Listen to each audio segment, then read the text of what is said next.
2Sweet presents The Music Show. Hello and welcome back to 2Sweet Music. I'm your host, Hannah. Now, this week I have something a little bit different for you guys.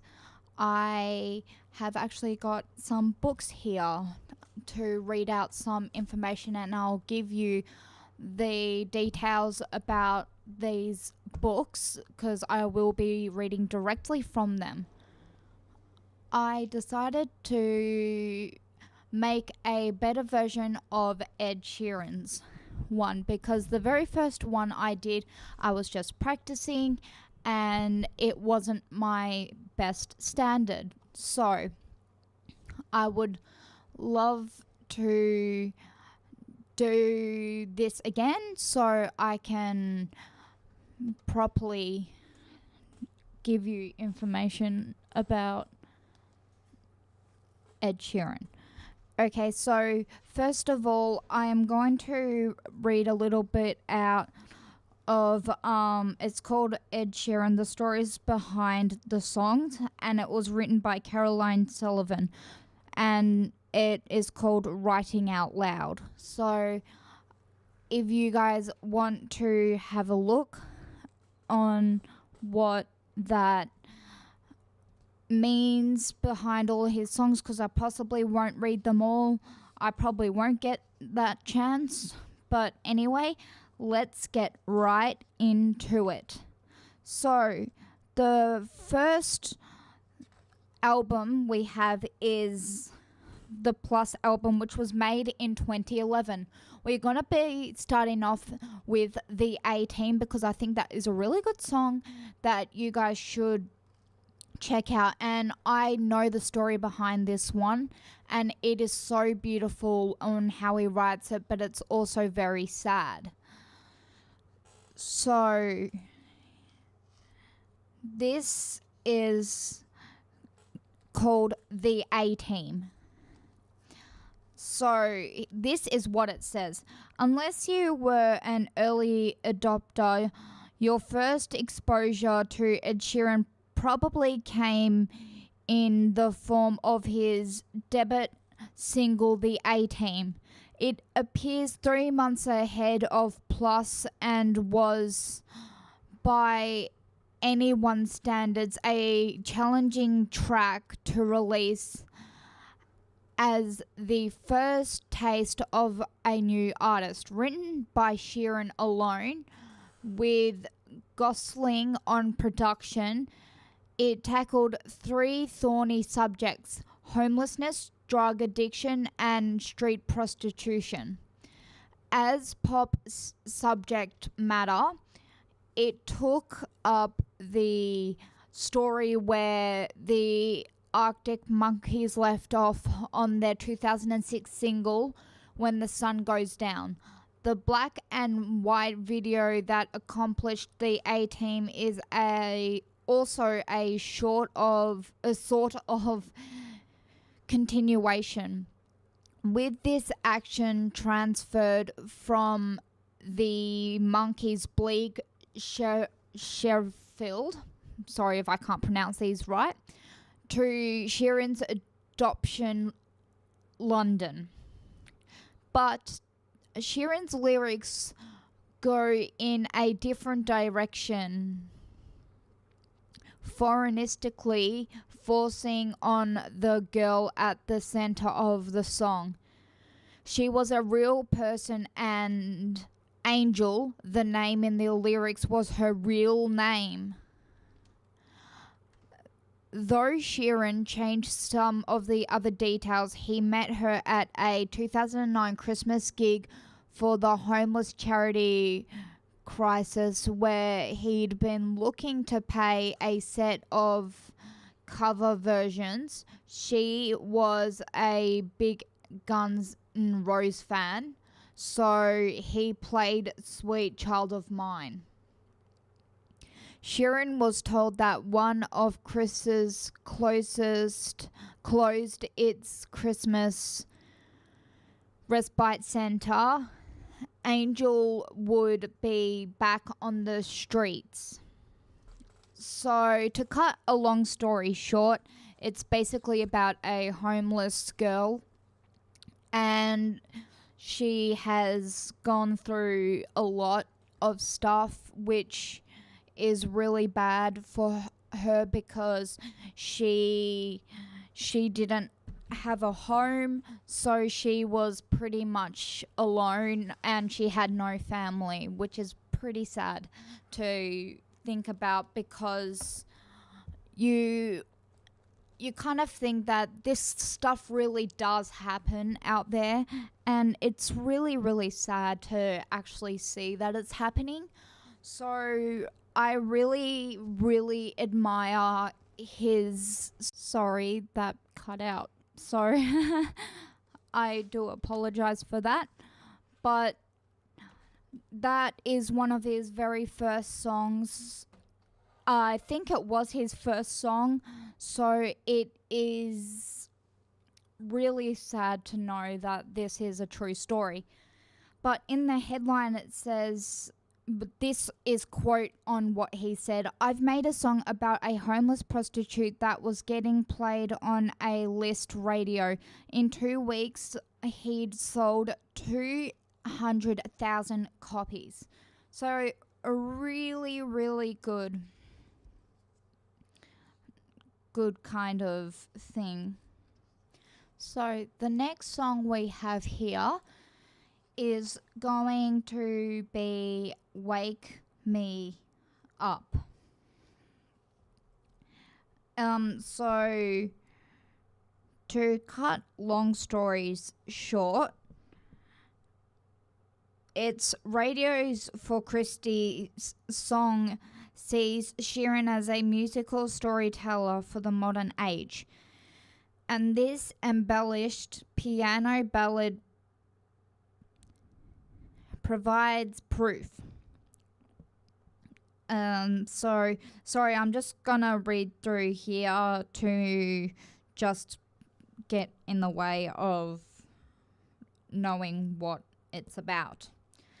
As with nearly every other song on Plus, nearly deeply personal references to his relationship with girlfriend Alice, to whom he's lovingly penned as a note that the thank you section of his album sleeves note. The date of the actual breakup is hard to certify because they split several times before they finally ending things for good. It would appear that at the time of the song was written, they were very much on, but by the time the album came out, things were less certain. So it's basically a breakup, which is really, really sad. I do apologize if I am stumbling across my words a little bit, because I am reading directly from a book, so I wasn't as prepared this week, but it's still going to be better than my very first one, which I believe I did not like at all. But what I want to do is I'm going to go straight into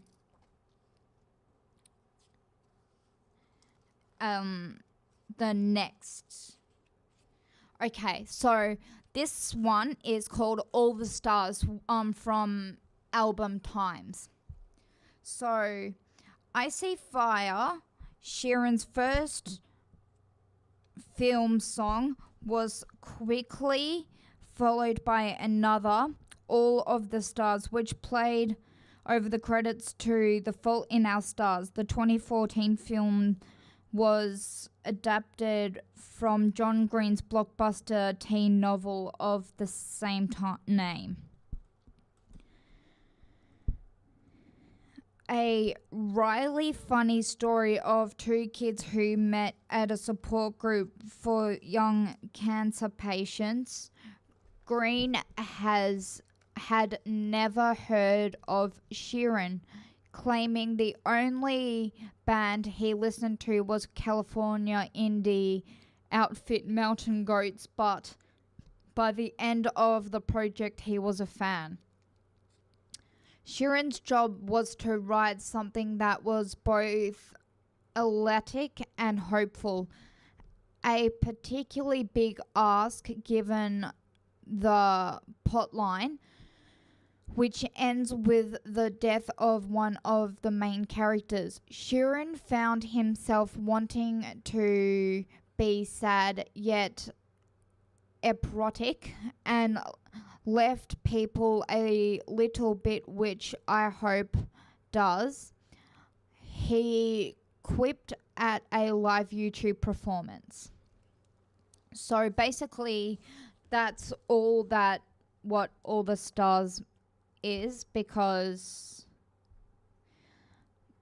so it was just written for a movie basically, so you think, and it's like really sad movie too, so it's really, really sad, you know, to think that this kind of stuff really does happen. And I admire Ed Sheeran for his courageous activities and everything that he does for his fans. It's unbelievable on how well he does. It makes you so happy to know that he cares so much, you know. I'm actually literally lost for words, as you can basically tell. So I'm going to put this book down now for a while, and I want to get into a little bit of his life story. So it's a journal kind of thing, and it was written by Ed Sheeran. So this is an autobiography. So it is called Ed Sheeran, A Visual Journey. I do apologize with my crackly voice. I think it's just really, really bad. So I am going to... Okay, so this is called A Creative Start, which is the first chapter.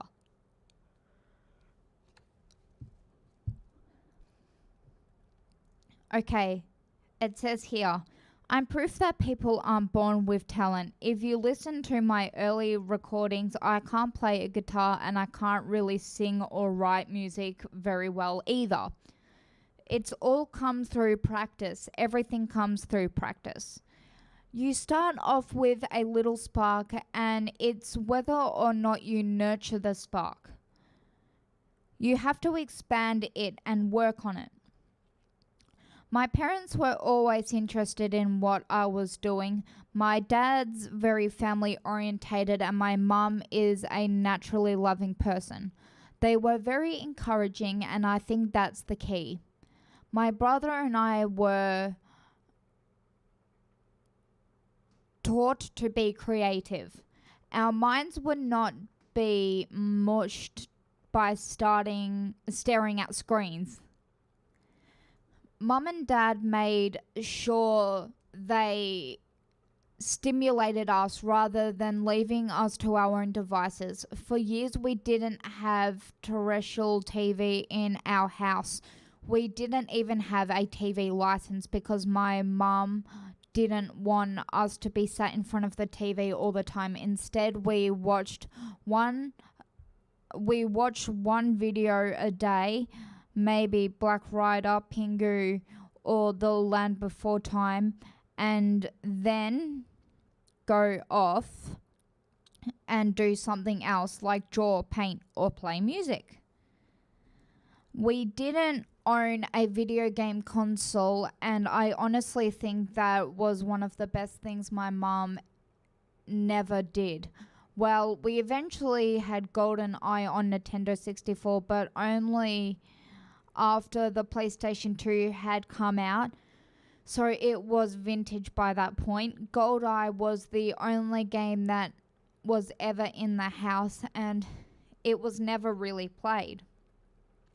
So all the time my friends were playing Grand Theft Auto, I sat there practicing the guitar over and over and over again. To this day, I don't know what to do on an Xbox or a PlayStation. Okay, so the next one we have here is called One. Sorry, got the hiccups. Right a good time. So, it says here, One was written in Perth, Australia in 2011, shortly after Plus came out, and its precision as X's opening song is symbolic. The idea for it came to Sheeran backstage at a gig in Perth of the 12 tracks of the standard release of X, or up to 18 songs. Depending on which of the 5 deluxe editions you want.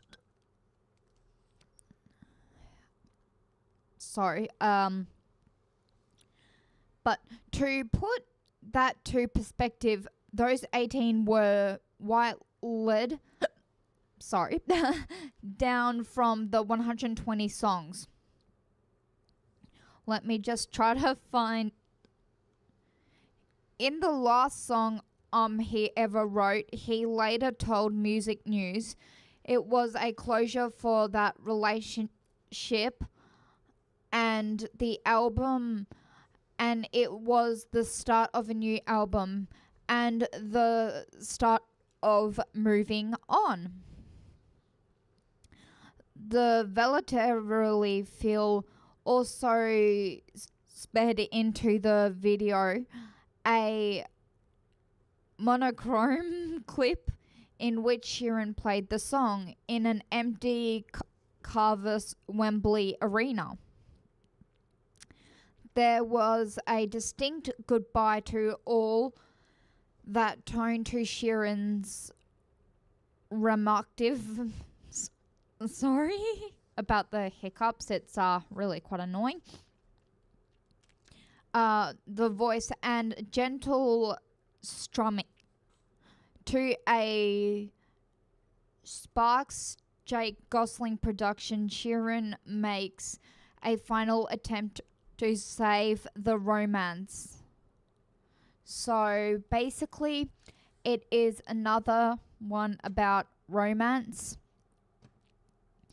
And so another romance that has gone wrong.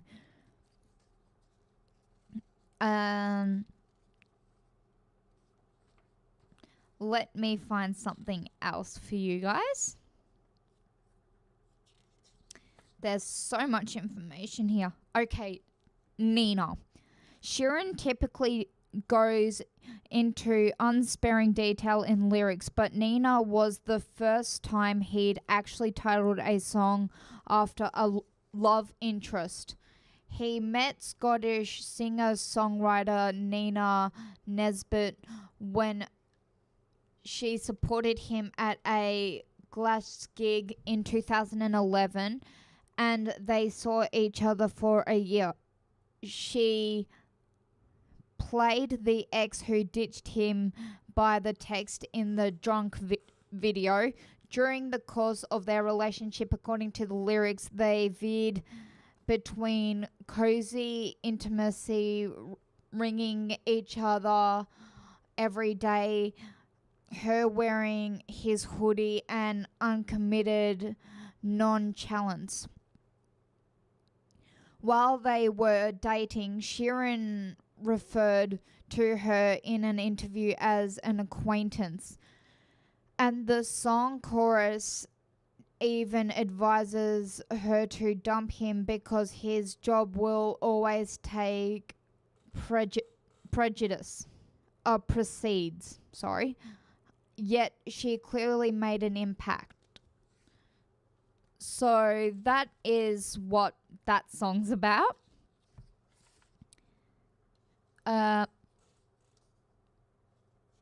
Tenerife Sea.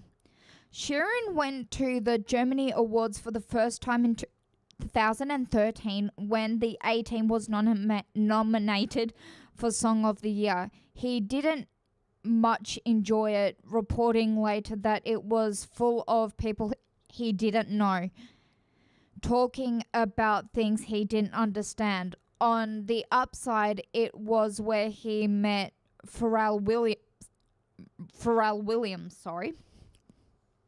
During the ceremony, meanwhile, he performed the A-Team with Elton John chipping in on the piano and vocals, and that did his career no harm at all. The rest of it, though, left him cold. I found myself feeling competitive and peed off that I didn't win, which felt very unhealthy, he said to the San Fresco. His then girlfriend was with him, and that night turned out to be a bonding moment. Though he was surrounded by musicians he idolized, neither of them wanted to be there, and his feelings for her at that time turned into a song. The title came from the color of her eyes, which was seriously blue, like electric blue, and the lyrics contrasted his adoration of her with his distaste for the industry. So that's really cute. Why he wrote that. I really do think you guys should buy this book. It is really, really interesting. And I love it. Okay. Well, there's a picture of him with Ellen DeGeneres. He says, "It's awesome meeting famous people, but that's not life. That's not reality I want to live in. One day this will end." So I think he just wants to live in life as a, just as what you would call a normal person, some people might say. Okay, so I'm trying to find a perfect song out of the last album.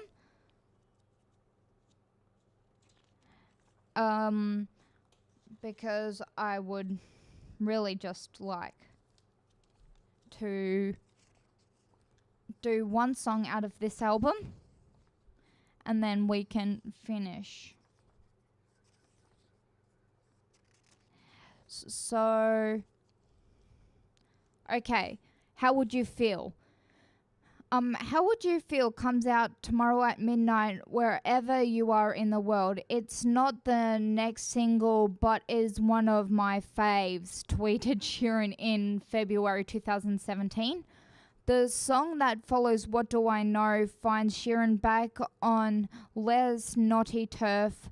The PN was written very early in his relationship with Sherry, dating it around summer 2015, which coincident with Sheeran topping a Spotify poll of the 25 most influential artists under the age of 25 based on total streams. Number 1 hits and growth of streams as well.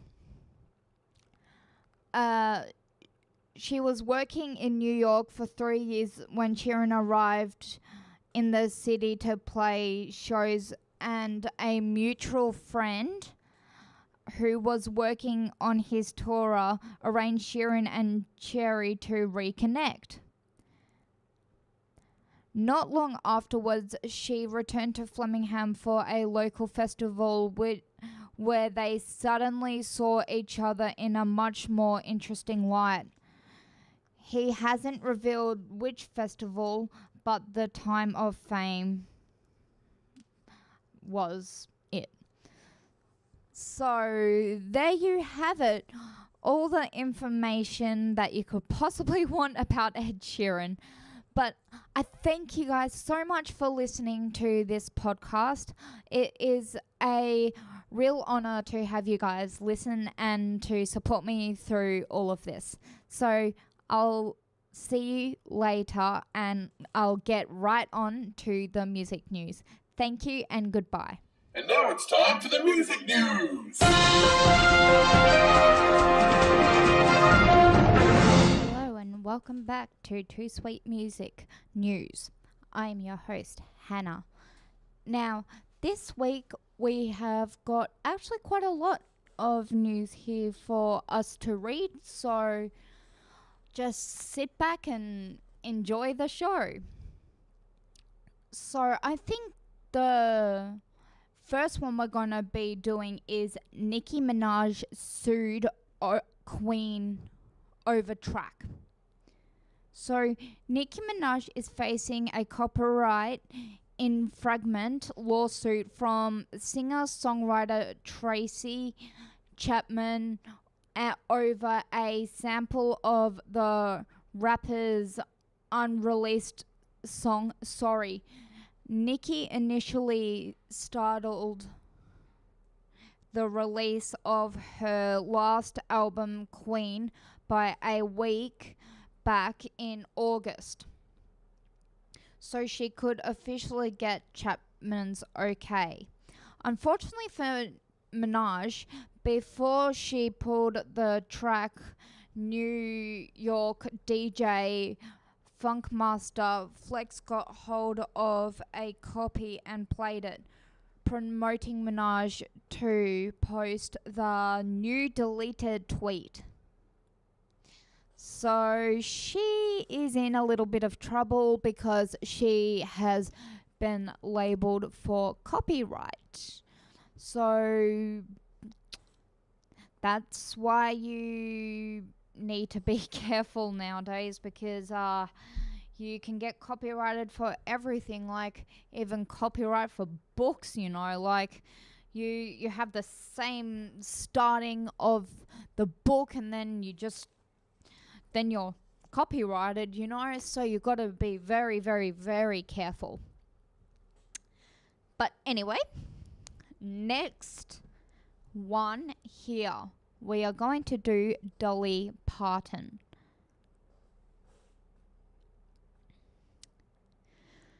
Dolly Parton was thrilled to finally meet Jennifer Aniston's dog, but didn't appreciate the actress's barking orders at her.